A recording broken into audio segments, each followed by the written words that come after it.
There are 4 items actually in this box that I'm going to try and fix and then sell for a profit. This video will actually be a 2-part series, this being the first episode, and then next week we will have the next episode. Over the course of these 2 episodes, I really hope we can make a profit and not a loss. However, if we go ahead and take a look at Sally's spectacular spreadsheet, over the course of the last 6 videos that we've had go live, we have a profit of £388. And as you can see, the last 3 of them, we've been on an absolute roll. Unfortunately, by the rules of luck, that means that I may be quite upset in today's video and next week's. So Joey, what does that mean you've gone and bought? Well, my friends, I have paid £200 for 4 faulty Nintendo Switch consoles. £50 per console, which I don't think is too bad. Best case scenario, we literally double our money. Worst case, I lose £200. Today, I'm just gonna take these 2. I have no idea what kind of condition they're in. Literally just gonna grab the first 2 that I can, and here we go. Let's make some moolah. Interestingly as well, I obviously bought them from the same seller, so 4 of them, and apparently they all don't power on, and it does state consoles have not been opened up and no attempt to repair them has been made. We'll see how true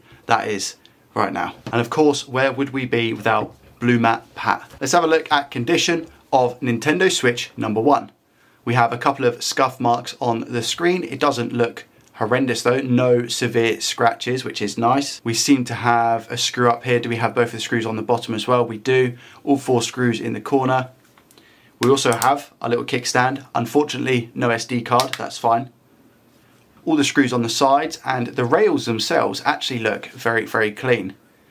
So somebody hasn't been that aggressive in putting the Switch Joy-Cons in and out. Tell you what about our luck today? Game card, nothing, unfortunately.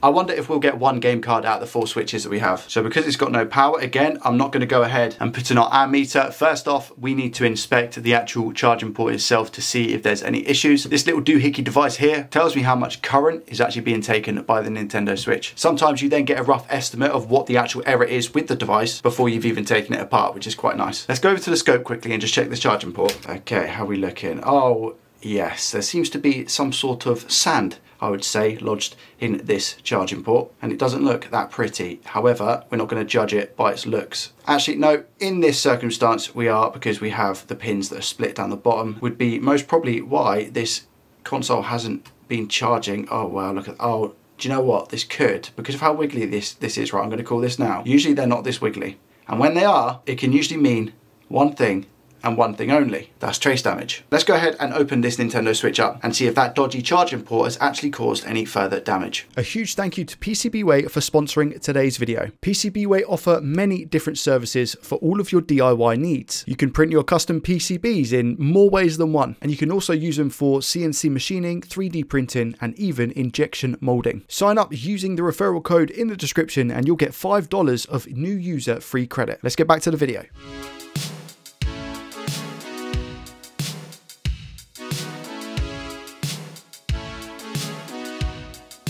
Okay, interesting. That's the first time that that's actually happened to me, that the speaker bit has come off when I pulled it out. I should just be able to trim back the wire and then solder it back on to the speaker. Things happen.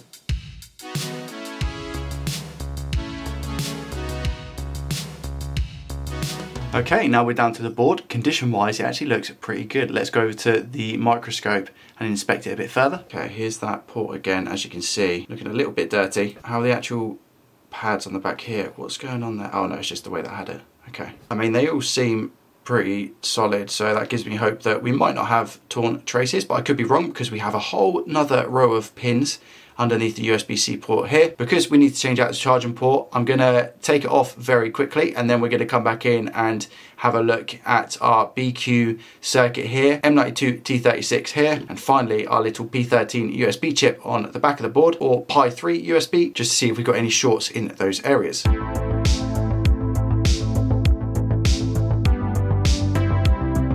Okay, a pretty clean port removal, if I do say so myself. It doesn't actually look like that any of the pads have come off the motherboard, which I'm actually really happy about, obviously, but also very shocked because of the way that the port was wiggling. I have the multimeter here in continuity mode, which is the mode that when we have a complete circuit makes a beep. So we check our little fuse here, which never blows. Yep, that's absolutely fine. So we get continuity, a beep through the fuse. That's good. Essentially allowing power from the port to go through the fuse and out the other end. Then we have M92 T36, the power IC. How are we going to look here? Okay, so we're looking for a beep on one side, but not two. So that's good so far. Do we have any beeps on these capacitors here? No, we don't. At the top we do, because this is ground. This is really, really good so far. How are we looking over here? One beep, perfect. And this cap, perfect. Okay, so M92, from what we can see visibly using our multimeter, doesn't have any shorts. Not always the case with M92. Sometimes all the checks that I've just done can be fine, but the chip can still be blown. Let's hope that's not the case today, because that will just end up eating into our profits by replacing this chip. Let's go ahead and check BQ. Same sort of story, one beep on one side to indicate ground. Okay, perfect. Yep, everything around here absolutely fine. And P13, this looks like this isn't like a hole in the chip. This just looks like thermal paste from my mat. Yeah, I think it is. Okay, let's go ahead and check. Perfect, that seems to be fine as well. This is a little bit of flux. I don't know whether that's come from underneath the chip when I was taking the port off, because it's got very, very hot, but let's hope that I also don't have to change this chip as well. Okay, we'll go ahead and put a USB-C port on this board, and hopefully that's all we need to do for this Nintendo Switch.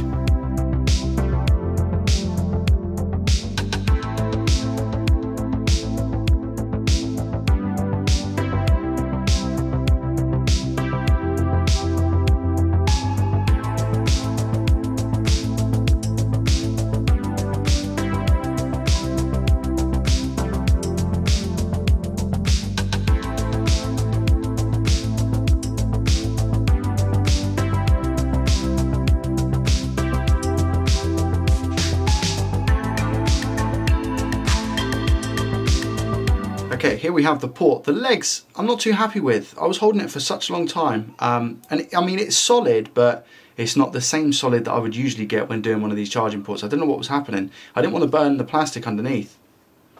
Did I end up burning any of it? Yeah, I did, look. Because I was holding the heat on there for such a long time. And not keeping it in the same place, by the way. I was going round and round and round. But for some reason, the solder just wouldn't go through. Maybe maybe I didn't put enough on in the first place. Maybe that's what it was. It just goes to show no matter how many times you do these, you can still mess up. All right, let's check the legs and at least just make sure that they are solid and that we can call this port good. Good so far.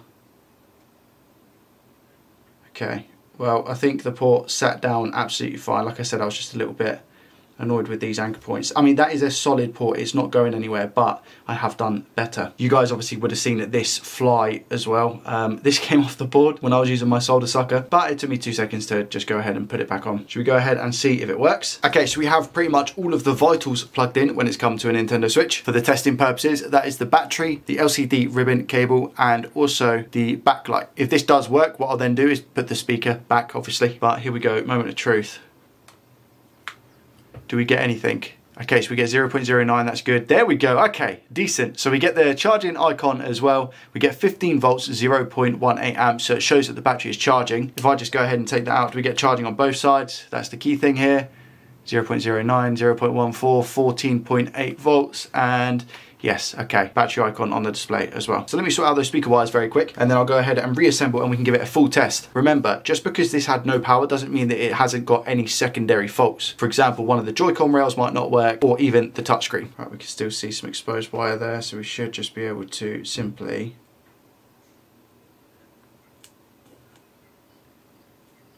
go ahead and just put that on the speaker like so. Tell you what, we'll add a little bit of flux, because why not? Flux is good, flux is great. That'll do for that. And then Mr. Red Wire. Come on, can't get the angle right.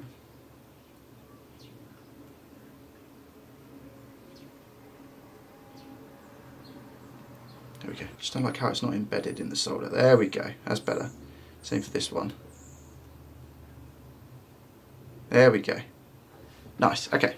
Let's continue putting it back together. Okay, Nintendo Switch number 1, how did you turn out? Pretty well. There does seem to be some light, moderate scratches here, but overall it is in great condition. I just need to give the back a wipe as well. Leaving my grubby finger marks on it now. And here is the first Nintendo Switch in all of its glory. Now the speakers sound good from both of them. We don't have any parental lock, which is good. Do the Joy-Con rails work? That one does, that's good news. Does this one?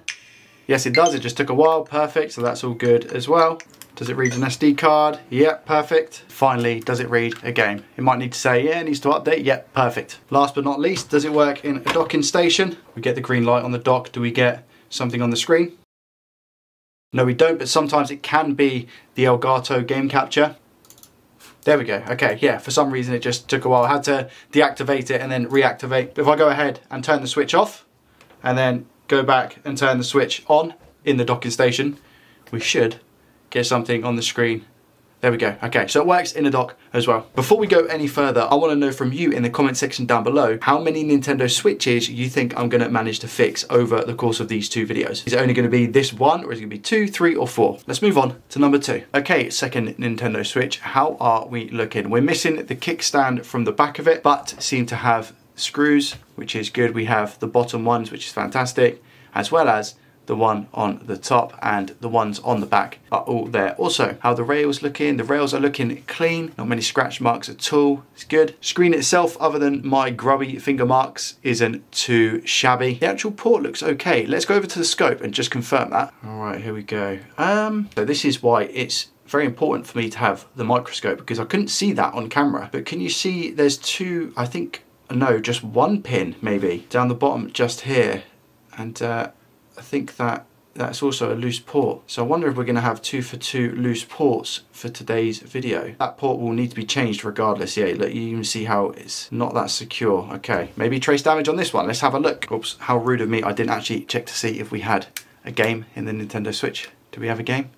No, unfortunately not. Well, it looks to be a very clean board. No signs of water damage or anything like that. So I'm pretty hopeful for this one as well. All right, over to the microscope again. You can see, I mean, it looks like some blooming milk has gone onto this connector or something. I don't know, crust, extreme crust. But now the actual port's out of the chassis, we can get a bit of a closer look. Yeah, you can see I think there is 2 pins actually that are messed up from here. That one might be ground though, you know. Pretty sure this pin here right on the end is ground. All of them actually. So this is ground, this is ground, this is ground, and this is ground on the end of the on the port. I just didn't want to risk putting the ammeter in for obvious reasons, because I saw bent pins. Let's check M92T36. Okay, meter in continuity mode again.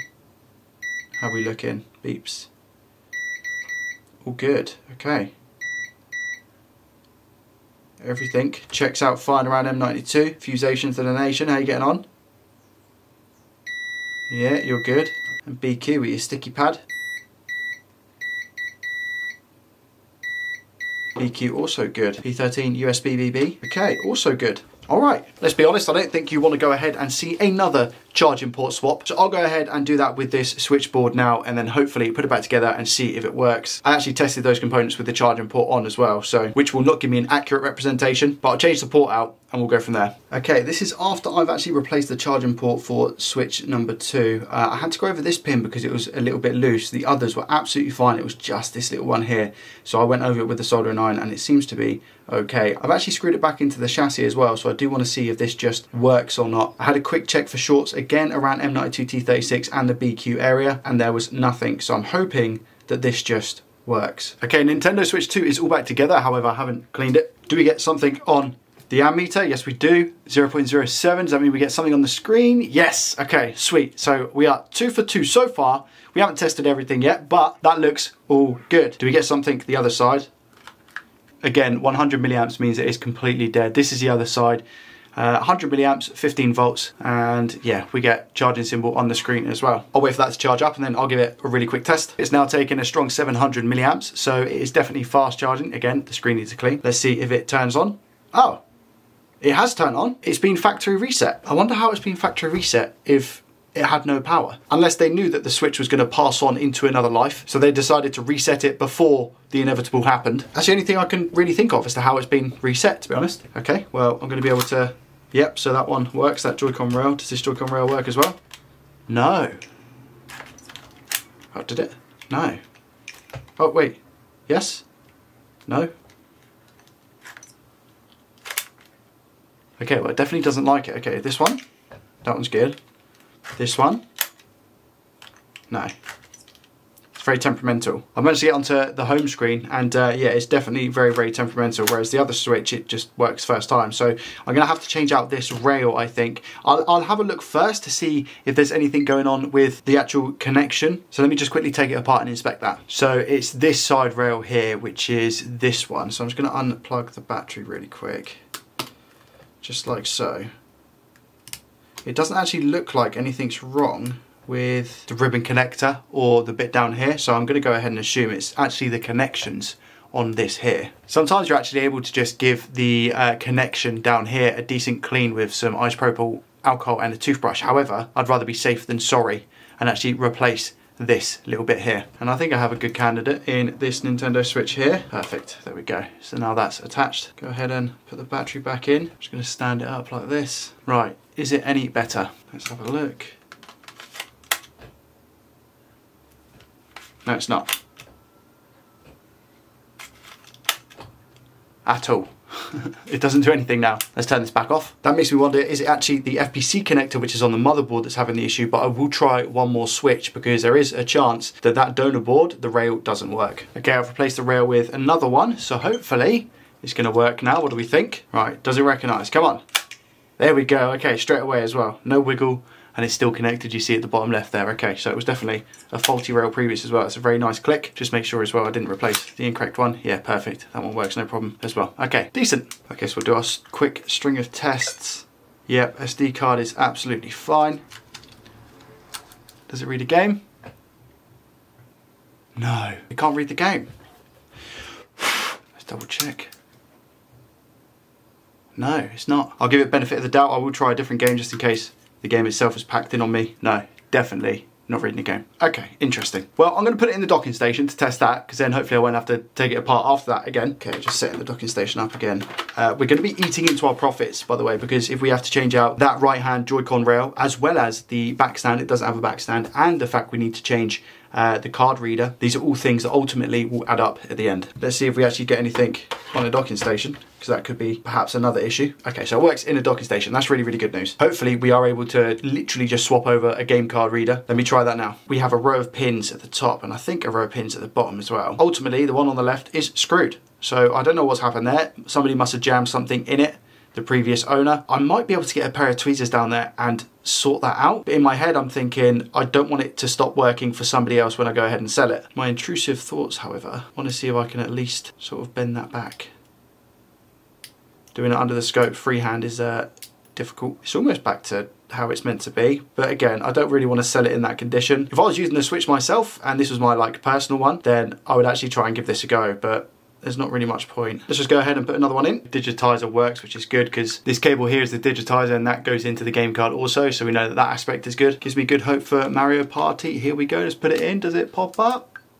Yeah, there we go. It just basically says that, again, we need a system update. That's perfect. Okay, so that's working as well. Basically meaning all aspects of Switch number 2 are also fully working. And now for everybody's favorite part, our total cost for the Nintendo Switches is going to be £100. Parts is where it gets a little bit iffy. 2 Nintendo Switch charging ports, I would say £4 in total. As for the game card reader, I'm seeing a bunch of different prices. I'm seeing £23. That's for a Switch Lite is £12.99. This for a Nintendo Switch Lite £6.95. Switch card reader £24. So it looks like a card reader is actually worth quite a bit of money, which I wasn't expecting, but this is why we do this. So in order of being fair, I'm gonna say £20. That's £24 total. Now I'll look at Joy-Con rails because we replaced the Joy-Con rail as well. £9, $4.99 to $8.99.